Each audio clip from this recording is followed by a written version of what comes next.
Hello दोस्तों। जैसे कि हमने देखा मार्केट में बहुत ज़्यादा गिरावट हो रही है, तो हमें कैसे मिस्टेक से दूर रहना चाहिए।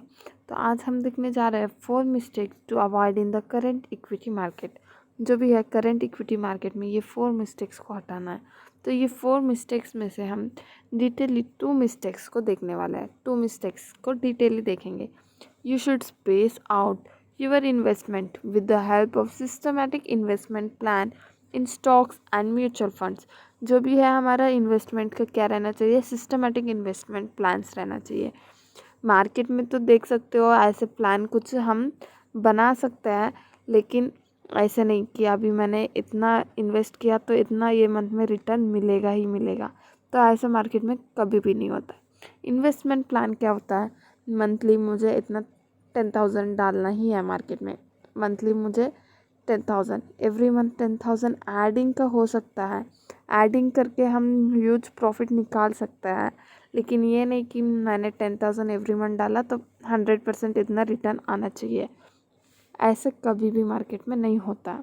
तो वो इधर बताया जा रहा है, you could space out your investments with the help of systematic investment plans in the stock and mutual funds.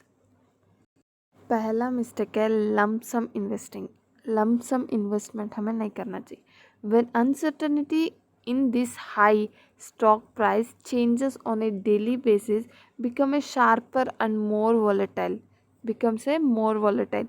While one cannot say when a correction may happen or how long it would last, the expectation given the macroeconomic data indicators and declining earnings growth remains one of the impending corrections। तो इधर क्या कहना चाह रहा है, जो भी है हमें लमसम अमाउंट नहीं डालना चाहिए, क्योंकि किसी को भी नहीं पता है कि मार्केट कब करेक्शन होने वाली है, कितना एक्सपेक्टेशन है, क्या होगा। हम इतना बता सकते हैं कि फंडामेंटल से ये स्टॉक्स अच्छा है फंडामेंटली, तो it will give a good returns. But if market will fall, of course there will be a fall in a stock also. Then there is nothing to worry. We should have patience and we should hold it.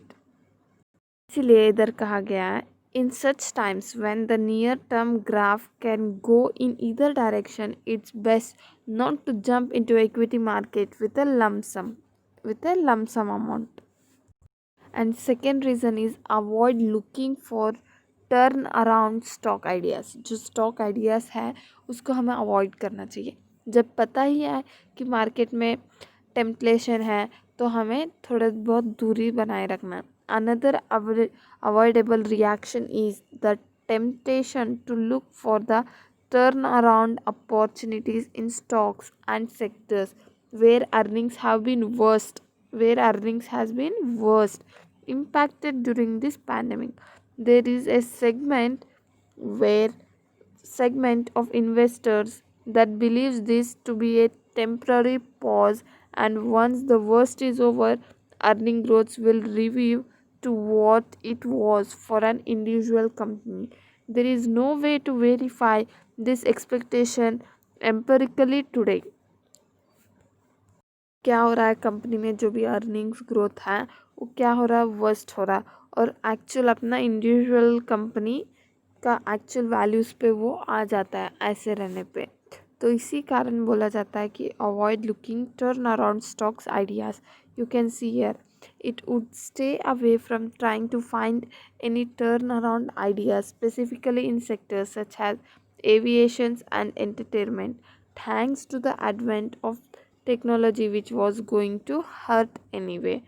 जो भी है aviation and entertainment जो भी है वो sector से थोड़ा बहुत दूरी बनाए रखे। और थर्ड रिस्क क्या है, high allocation of small cap. अपना अलोकेशंस जो भी है स्मॉल कैप से थोड़ा हटाए रखे।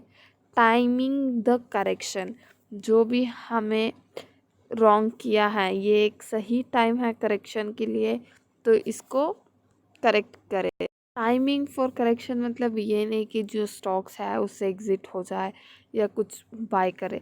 तो without doing anything you should be kept aside. you may be tempted then to just sit on the sideline and do nothing till the pandemic storm blows over। तो जब तक पैंडमिक ब्लोज ओवर नहीं हो जाता है तो हमें थोड़ा बहुत पेशेंस रखना चाहिए। धन्यवाद दोस्तों।